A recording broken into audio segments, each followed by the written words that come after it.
हर महीने की पहली तारीख को देश में कई बड़े बदलाव होते हैं जिसका आपके जीवन पर असर पड़ता है, आपकी जेब पर खास तौर पर असर पड़ता है। तो अगस्त महीने में क्या बदलाव होने वाले हैं, चलिए आपको बताते हैं। सबसे पहले तो जो आप भुगतान करते हैं यानी लेन देन के जो रूल है वो बदल गए हैं। अब 50,000 तक की राशि के ट्रांजैक्शन पर लेन देन पर कोई शुल्क नहीं लगेगा यानी जीरो फीस। हालांकि 50,000 से अधिक की अगर ट्रांजैक्शन आप करते हैं तो 1% का अतिरिक्त शुल्क आपको देना होगा। हालांकि अगर हम छात्रों की बात करें तो उनके लिए राहत की खबर है कि वो स्कूल या कॉलेज में अगर भुगतान करते हैं वहाँ की POS मशीनों से तो 50,000 तक की राशि जो है वो निःशुल्क ही रहेगी। हालांकि छात्र अगर CRED यानी क्रेड या फिर चेक या फिर जो थर्ड पार्टी ट्रांजैक्शन ऐप्स हैं उसके इस्तेमाल करने के साथ पेमेंट करते हैं तो फिर उन्हें 1% का अतिरिक्त शुल्क देना पड़ेगा। इधर LPG सिलेंडर पर भी असर पड़ने वाला है, उसके दाम में भी बदलाव होगा। जुलाई महीने की तरह इस महीने भी उम्मीद की जा रही है कि LPG के दामों में बदलाव होगा।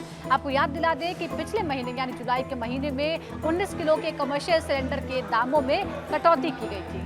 ये भी आपको बता दें कि सिर्फ सिलेंडर LPG सिलेंडर ही नहीं बल्कि इसके अलावा जो टरबाइन फ्यूल है यानी जो हवाई ईंधन है, उसके अलावा CNG और PNG के दामों में भी बदलाव होने की उम्मीद की जा रही है। माना जा रहा है कि तेल कंपनियां CNG, PNG और एयर टरबाइन फ्यूल के दामों में भी कटौती कर सकती है। 1 अगस्त से शुरू होने वाली नई तारीख के नए महीने में ये बदलाव हो सकता है। माना जा रहा है कि एयर टरबाइन फ्यूल के दामों में भी बदलाव हो सकता है। हालांकि ये बदलाव क्या होगा, किस तरह का होगा, ये अभी स्पष्ट नहीं है, लेकिन अप्रैल महीने में ATF में दामों में बदलाव किया गया था। अब बात करते हैं गूगल मैप की। 1 अगस्त 2024 से जो महीना शुरू होगा उसके लिए गूगल मैप ने भी कुछ बदलाव किए हैं।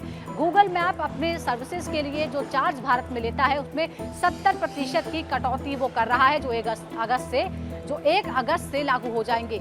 इसके अलावा अब इन सर्विसेज के जो चार्जेस गूगल लेता है वो सिर्फ डॉलर में नहीं बल्कि भारतीय रुपए में भी वो चार्जेस लेना स्वीकार करेगा। नए महीने में HDFC बैंक की तरफ से टाटा न्यू इन्फिनिटी और Tata new plus credit card के नियमों में भी बदलाव होने जा रहा है।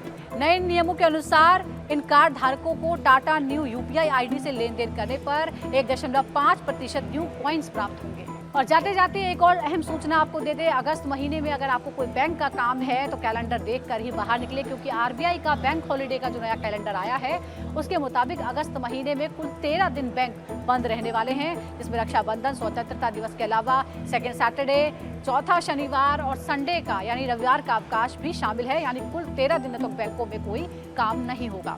इसी तरह की और अहम जानकारियों के लिए आप जरूर जुड़िए रिपब्लिक भारत के डिजिटल प्लेटफॉर्म के साथ। फिलहाल दीजिए इजाजत, नमस्कार।